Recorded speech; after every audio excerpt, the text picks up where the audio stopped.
Welcome back to Visal media. ഞാൻ ഫക്രുദ്ദീൻ മന്ദാവർ.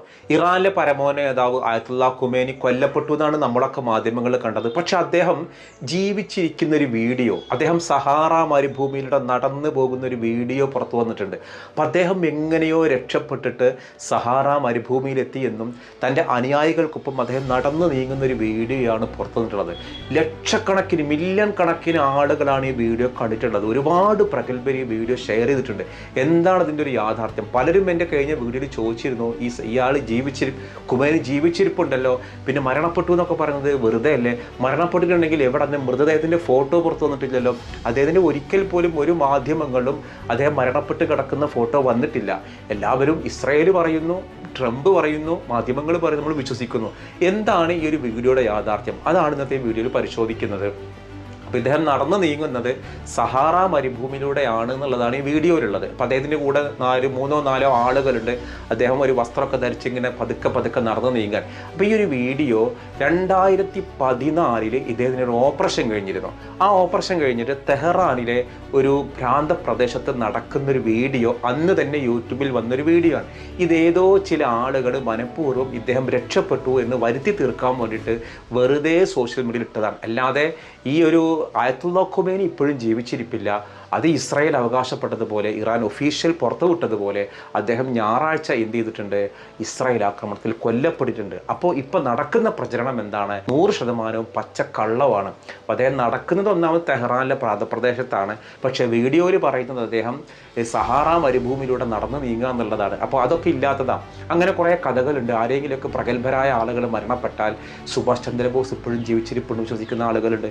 അദ്ദേഹം ഒരു വിമാനാപകടത്തിൽ മരണപ്പെട്ടു എന്നാണ് നമ്മുടെ വിശ്വാസം. പക്ഷെ അദ്ദേഹം ജീവിച്ചിരിപ്പുണ്ട്, ഒളിവിലാണ് എന്നൊക്കെ പറയുന്ന ഒരു തിയറി തന്നെ ഉണ്ട്. അതോടൊപ്പം തന്നെ ചന്ദ്രനിൽ മനുഷ്യനും കാല് കുത്തിയിട്ടില്ല എന്ന് പറയുന്ന ഒരു തിയറി ഉണ്ട്. അതേപോലെ ഒരു ഫേക്ക് തിയറി ഇത് പണ്ടും ഇറാനിൽ ഇങ്ങനെ ഉണ്ടായിരുന്നു. അബു മുസ്ലിമുൽ ഖുറാസാനി എന്ന പേരിലുള്ള ഒരു പഴയ പോരാളി മരണപ്പെട്ടവർ, അദ്ദേഹം മരിച്ചിട്ടില്ല, അദ്ദേഹം ഗുഹയിൽ ഒളിച്ചിരിക്കുകയാണ് എന്നുള്ളതായിരുന്നു ഷിയാക്കളുടെ വിശ്വാസം. അപ്പോൾ ഈ വിശ്വാസം അതുപോലത്തെ ഒരു പച്ചക്കള്ളമായിട്ട് കണ്ടാൽ മതി. ഖുമേനി എന്ത് ചെയ്തിട്ടുണ്ട്? കൊല്ലപ്പെട്ടിട്ടുണ്ട്. ഈ നടക്കുന്ന വീഡിയോ 2014 വീഡിയോ ആണ്. എത്ര വർഷങ്ങൾ കഴിഞ്ഞു? അപ്പോൾ അതൊരു ഫേക്കാണ്. ഇതൊക്കെ സോഷ്യൽ മീഡിയയിൽ കണ്ട് വിശ്വസിക്കുന്ന ആളുകളുണ്ട്. അവരറിവിലേക്കാണ് ഞാൻ പറയുന്നത്. അതോടൊപ്പം നമ്മൾ ഇറാനിലെ യുദ്ധം വളരെ കനത്തുകൊണ്ടിരിക്കുകയാണ്. ഒരുപാട് എന്താ പറയുക മരണങ്ങൾ നടക്കുന്നുണ്ട്. ഇറാനിൽ മാത്രം 550 ആളുകൾ മരണപ്പെട്ട് തലങ്ങും വിലങ്ങും അവർ ഡ്രോണുകളും മിസൈലുകളും വിടുകയാണ്. പ്രത്യേകം ശ്രദ്ധിക്കുക. ഈ നമ്മുടെ ഗൾഫിലുള്ള ആളുകൾക്ക് നമ്മൾ പ്രാർത്ഥിക്കുക. കാരണം ഗൾഫിനെ ആക്രമിക്കുന്നതിന് ഒരിക്കലും നമുക്ക് ന്യായീകരിക്കാൻ പറ്റൂല. കാരണം ഒന്നാമതായിട്ട് ഇവർ ചെയ്യുന്നൊരു കാര്യം എന്താ? അമേരിക്കയുടെ ബേസ്മെൻറ്റുകൾ ആക്രമിക്കുക, അല്ലെങ്കിൽ അമേരിക്കയുടെ സൈനിക താവളം ആക്രമിക്കുക എന്ന് പറഞ്ഞിട്ട് ഗൾഫിലേക്ക് വിടുന്ന പല ഡ്രോണുകളും ചെന്ന് വീഴുന്നത് ഹോട്ടലിൻ്റെ മേത്തോ ആൾക്കാർ താമസിക്കുന്ന ഭാഗങ്ങളോ അല്ലെങ്കിൽ വല്ല റെസ്റ്റോറൻറ്റിൻ്റെ മുൻപിലോ ആണ്. ഈ മുമ്പ് ഹമാസുകാർ ചെയ്ത പോലെ കുറേ ഇസ്രായേലികൾ അവരുടെ ആഘോഷ ദിവസം 2000-ഓളം ആളുകളെ കൊല്ലുകയും അതിൽ കുട്ടികളും കുഞ്ഞുങ്ങളും മറ്റേ സ്ത്രീകളും വിദേശികളൊക്കെ ഉൾപ്പെട്ട ആളുകളെ കൊല്ലുന്നു. കുറേ ആൾക്കാരെ പിടിച്ചോടുന്നു. എന്നിട്ട് എന്താ ഉണ്ടായത്? ഒരു മുന്നൊരുക്കും ഇല്ലാതെ അത് ചെയ്തിട്ട് 10-49,000 ഗാസയിലെ കുഞ്ഞുങ്ങളെ അടക്കം കൊല്ലാൻ കാരണമായില്ലേ? ഒരു യുദ്ധത്തിൽ ഇറങ്ങുമ്പോൾ അതിൻ്റെ പ്രതിരോധശേഷി ആദ്യം ഉണ്ടോ എന്ന് നോക്കണം. ഇത് വെറുതെ കുറേ മുസ്ലിം രാഷ്ട്രങ്ങളെ പിണക്കിയിട്ട് അവിടുത്തെ ആളുകളുടെ കഞ്ഞുകൂടി മുട്ടിച്ചിട്ട് അവിടുത്തെ ജനങ്ങളുടെ സ്വൈര്യവിഹാരം നഷ്ടപ്പെടുത്തിയിട്ട് എന്ത് നേട്ടം ഇറാൻ നേടാനാണ്? ഇതാണോ ഇസ്ലാമിക ജിഹാദ് എന്ന് പറയുന്നത്? അപ്പോൾ അവർക്ക് നയതന്ത്രപരമായിട്ടും ഒക്കെ തീരുമാനിക്കേണ്ടതാണ് ഈ രാജ്യം ഭരിക്കുക എന്നുള്ളത്. ഇത് അതിവൈകാരികതയാണ്, ഓവർ ഇമോഷൻസ് ആണ്. ഞങ്ങൾ അങ്ങനെ ഇങ്ങനെ ഇത് കയ്യടിക്കാൻ രസമാണ് ആൾക്കാർക്ക്. ഇത് അങ്ങനെ ആക്കണം ഇങ്ങനെ ആക്കണം എന്നൊക്കെ പറയും. ഇതൊക്കെ ഒന്ന് യുദ്ധമൊക്കെ ഫേസ്ബുക്കിൽ ഇരുന്നിട്ട് കുടുംബത്തിൽ ഇരുന്ന് കമൻറ്റ് ചെയ്ത് വിടാൻ പറ്റുള്ളൂ. യുദ്ധക്കളത്തേക്ക് ഇറങ്ങിക്കണോ? ഇത് ഒരുപാട് പേരുടെ ജീവിതം തകർക്കാൻ പോവുകയാണ്. യുദ്ധം നീണ്ടുപോയി കഴിഞ്ഞാൽ നമ്മുടെയൊക്കെ പ്രിയപ്പെട്ടവരൊക്കെ പോകും. പലർക്കും ഇപ്പോൾ അങ്ങോട്ട് ഗൾഫിലേക്ക് പോകാൻ വയ്യ. പക്ഷേ UAE അൽഹംദുലില്ലാ അവിടെ പെട്ടുപോയ ആളുകൾക്ക് ഹോട്ടൽ ബില്ല് വരെ UAE കൊടുക്കാൻ തീരുമാനിച്ചു. അതായത് നാട്ടിലേക്ക് ഇങ്ങോട്ട് വിസിറ്റിങ്ങിനൊക്കെ പോയിട്ട് വരേണ്ട ആളുകളുണ്ടല്ലോ, ടൈം കഴിഞ്ഞിട്ടും ഹോട്ടലിൽ നിൽക്കുകയാണെങ്കിൽ അതിൻ്റെ മുഴുവൻ ചിലവ് പുറത്തെ ടൂറിസം വകുപ്പ് കൊടുക്കുകയാണ്. ഇങ്ങനെ അവിടെ വരുന്ന ആളുകൾക്ക്, ടൂറിസ്റ്റുകൾക്ക് മുഴുവൻ സൗകര്യം കൊടുക്കുന്ന ഒരു നാടാണ് UAE. ഈ ഒരു വീഡിയോ കാണുന്ന UAEക്കാരുണ്ടെങ്കിൽ ഒന്ന് നിങ്ങൾ പ്രത്യേകം കമൻറ്റ് ചെയ്യണം. എന്തൊരു നല്ല ഭരണകൂടമാണ് അവർ. അപ്പോൾ ഇത്രയും ഒരു ഭരണകൂടത്തിനെ തകർക്കാണ് ഇറാൻ ചെയ്യുന്നത്. ഒരു നിലക്കും ഇറാനെ സപ്പോർട്ട് ചെയ്യാൻ പറ്റില്ല. ഇസ്രായേലിനോട് അവർ പോരാടുന്നത് അതൊക്കെ ശരി തന്നെയാണ്, അമേരിക്കയോട് പോരാടുന്നുണ്ട്, അതൊക്കെ അത് ആ രാജ്യത്തിൻ്റെതായ ഒരു തീരുമാനം. പക്ഷേ അത് ഈ ഗൾഫ് രാഷ്ട്രങ്ങൾ ആക്രമിച്ചിട്ട് അവിടുത്തെ ജീവിതം തകർത്തുകൊണ്ടാവരുത്. കാരണം അവരിടുന്ന ഡ്രോൺ ചെന്ന് വീടുന്നത് എവിടേക്കാണ്? സാധാരണക്കാരായ ആൾക്കാർ താമസിക്കുന്നിടത്തൊക്കെ ഞാൻ പല എൻ്റെ സുഹൃത്തുക്കളായ പല ഗൾഫുകാർക്ക് വിളിച്ചപ്പോഴൊക്കെ ഒരു പറയുന്നത് ഇവിടെ പ്രശ്നമൊന്നുമില്ല, പക്ഷേ ഭീതിയുണ്ട്, പേടിയുണ്ട്, മേലക്കോടത് പോണേ കാണാണ്ട് എന്നുള്ളതാണ്. അപ്പോൾ അവനവനെ കൊണ്ട് കഴിയാത്ത കാര്യങ്ങൾ അതിവൈകാരികമായിട്ട് ഇടപെട്ടിട്ടും ഇതൊന്നും അല്ല രാജ്യം ഭരിക്കുക എന്ന് പറഞ്ഞാൽ. രാജ്യം ഭരിക്കുമ്പോൾ ഒരു നയതന്ത്രത വേണം, ആളുകൾ എല്ലാവരെയും ഉൾക്കൊള്ളാൻ കഴിയുന്ന ഒരു മനസ്ഥിതി ആദ്യം വേണം. ഇത് ഞങ്ങളാൾക്കാർ മാത്രം മതി എന്ന് കരുതുന്ന ഒരു ചുറ്റുപാടിൽ ജീവിക്കാൻ പറ്റില്ല. എന്നാലും നമ്മൾ പ്രാർത്ഥിക്കുക ഗൾഫിലെ അശാന്തി ഇല്ലാതാവാനും മനസ്സമാധാനം കിട്ടാനും വേണ്ടിയിട്ട്. അതോടൊപ്പം ഇൻഷാ അല്ലാഹ് നമ്മുടെ ഖുർആൻ പാരായണ മത്സരമുണ്ട്, നമ്മൾ ഇന്നലെ കൊടുക്കാൻ പറ്റിയിട്ടില്ല, നമുക്ക് ഇന്ന് കൊടുക്കണം ഇൻഷാ അല്ലാഹ്. നമുക്ക് ഇന്ന് മത്സരാർത്ഥികളൊന്ന് പരിചയപ്പെടാം. കണ്ണൂരിൽ നിന്ന് മുഹമ്മദ് നദീർ, 11 വയസ്സുള്ള കുട്ടിയാണ്.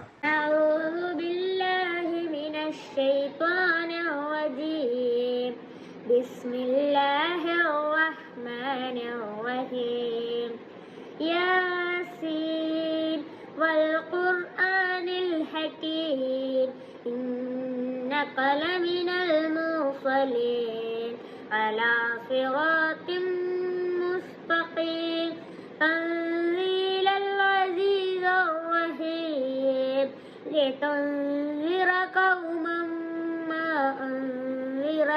മറ്റൊന്ന് കാസർഗോഡിൽ നിന്നും അബൂബക്കർ മുഹാസ്.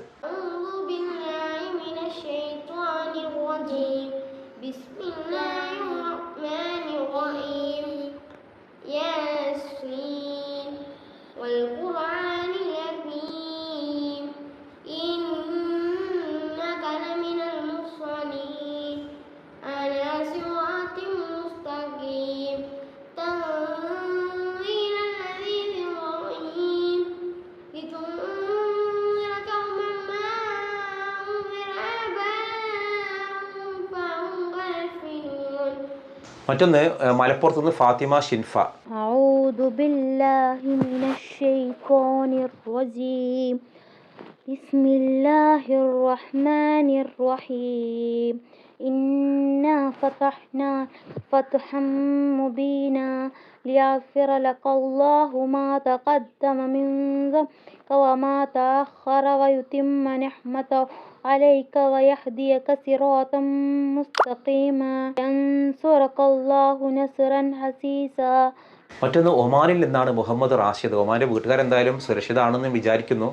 أعوذ بالله من الشيطان الرجيم بسم الله الرحمن الرحيم أما يتساءلون عن النبأ العظيم الذي هم فيه مختلفون كلا سيعلمون ثم كلا سيعلمون ألم نجعل الأرض مهادا والجبال أوتادا وخلقناكم أزواجا وجعلنا نومكم سباتا وجعلنا الليل لباسا وجعلنا نهارا معاشا بيننا فوقكم سبعا شدادا. മറ്റൊന്ന് മലപ്പുറത്ത് നിന്ന് 14 വയസ്സുള്ള ഇബ്രാഹിം ബാദുഷ. أعوذ بالله من الشيطان الرجيم بسم الله الرحمن الرحيم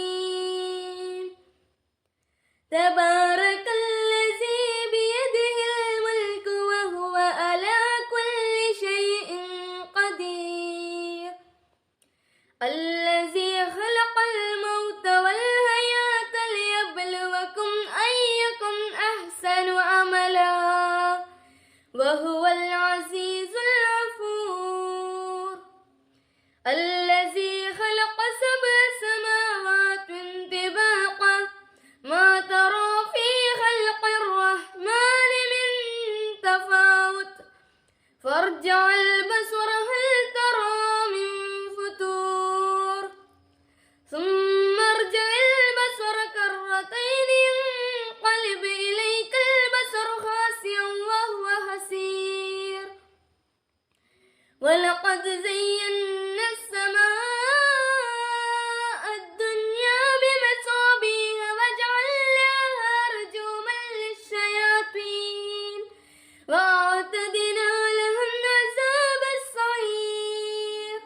ഖുർആൻ പാരായണം അടിപൊളിയായിട്ടുണ്ട്. ഇൻഷാ അല്ലാഹ് അള്ളാഹു നമ്മൾ ചെയ്തതിനൊക്കെ ഒരു സ്വാലിഹായ അമലാക്കി അള്ളാഹു സ്വീകരിക്കുമാറാകട്ടെ. അപ്പോൾ ഇനി പരമാവധി ആളുകൾ ഖുർആൻ പാരായണം മയക്കാതിരിക്കുക. ആഴ്ച തന്നെ ഒരുപാടുണ്ട്. നമുക്ക് ഇൻഷാ അല്ലാഹ് റമദാൻ അവസാനിക്കുമ്പോഴേക്ക് ഇത് തീർക്കണമല്ലോ. അപ്പോൾ ഇൻഷാ അല്ലാഹ് എല്ലാവർക്കും ഹൃദയം നിറഞ്ഞ അഭിനന്ദനങ്ങൾ. മറ്റൊരു ദിവസം മറ്റൊരു വീഡിയോയുമായി വീണ്ടും കാണാം.